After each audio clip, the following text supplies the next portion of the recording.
अगर तुम किसी से कहो कि हम पैर के बल चलते, तो लोग कहेंगे तुम्हारा दिमाग खराब हो गया, सभी चलते। लेकिन अगर तुम सिर के बल चलो तो अखबारों में नाम छपेगा, तो लोग तुम्हारे पास आने लगेंगे, लोग तुम्हारे चरणों में सिर झुकाएंगे कि तुम्हें कोई सिद्धि मिल गई कि तुम सिर के बल चलते हो। अहंकार की पूजा तभी हो सकती है जब तुम कुछ असाध्य करो।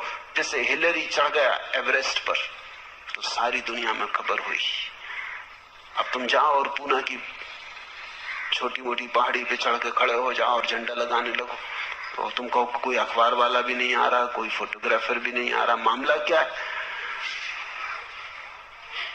आखिर ये भेदभाव क्यों हो रहा है? हिलरी के साथ इतना शोरगुल मचाया, इतिहास में नाम अमर रहेगा सदा के लिए, और हमारा कुछ भी नहीं हो रहा। हम भी वही कर रहे हैं, उसने भी झंडे ही गाड़ा हुआ। लेकिन एवरेस्ट पे चढ़ना कठिन है। 50-60 साल से लोग चढ़ने की कोशिश कर रहे थे, तब एक आदमी चढ़ पाया। इसलिए धीरे धीरे वहां रास्ता बन जाएगा, बस जाने लगेगी, कभी न कभी जाएगी। कोई सदा इतनी देर तक एवरेस्ट अपने को बचा नहीं सकता आदमी से। जब एक आदमी पहुंच गया तो सिलसिला शुरू हो गया। अभी कुछ देर पहले औरतें भी पहुंच गई, जब औरतें भी पहुंच गई तब और पहुंचने को क्या बाकी रहा? अब सब धीरे धीरे पहुंच रहे हैं। थोड़े दिन में वहां होटलें और बसें और सब पहुंच जाएंगी।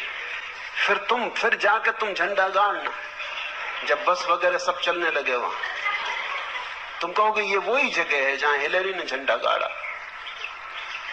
बड़ा भेदभाव हो रहा है, बड़ा पक्षपात हो रहा है। कठिन में अहंकार को मजा है। आदमी कई चीजों को कठिन कर लेता ताकि अहंकार को भरने में रस आ सके। हम बहुत सी चीजों को कठिन कर लेते हैं, जितनी कठिन कर लेते हैं उतना ही रस आने लगता है। कठिनाई परमात्मा को पाने में नहीं है, कठिनाई अहंकार का रस है। तो तुम जो कहते हो सदा से खोजियों का ये अवलोकन रहा है कि परमात्मा उपलब्धि अत्यंत दुसाध्य घटना है, ये ठीक है। वो जो खोजी है अहंकारी है।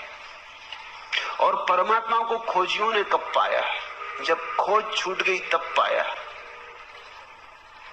खोज छूटने पर ही मिलता है परमात्मा।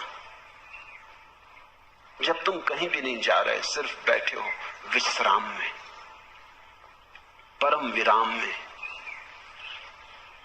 यात्रा शून्य जहां हो जाती। साधारणतः लोग सोचते हैं कि परमात्मा को पालेंगे तो फिर यात्रा नहीं होगी। बात बिल्कुल उल्टी है।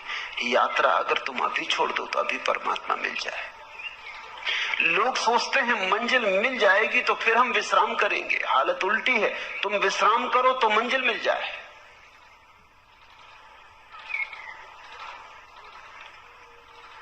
विश्राम ध्यान और समाधि का सूत्र है, श्रम अहंकार का सूत्र है।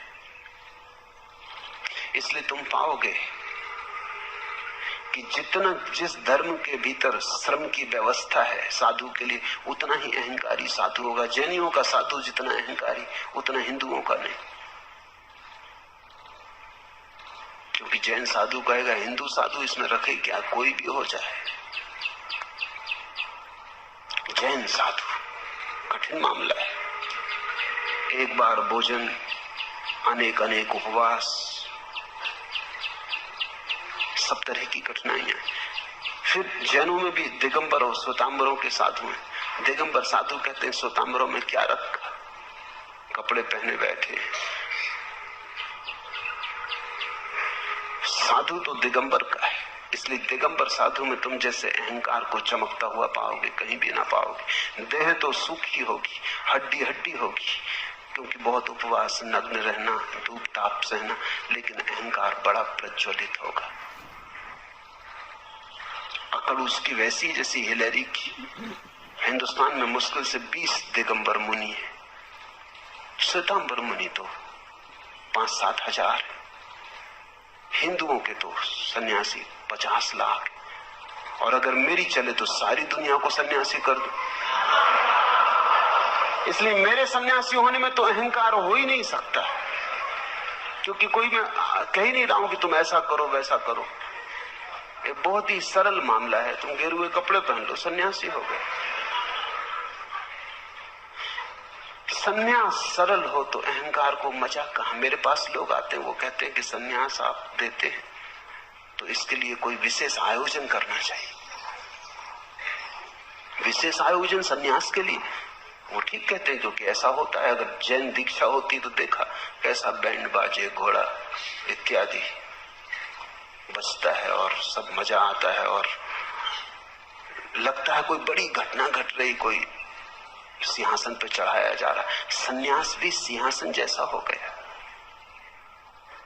और लोग जय जयकार करते हैं कि कोई बड़ी घटना घट रही। और मैं सन्यास ऐसा चुपचाप दे देता हूं, किसी को पता नहीं चलता। पोस्ट से भी दे देता हूं, तो मुझे भी पता नहीं चलता कौन सज्जन है, उनको भी पता नहीं चलता।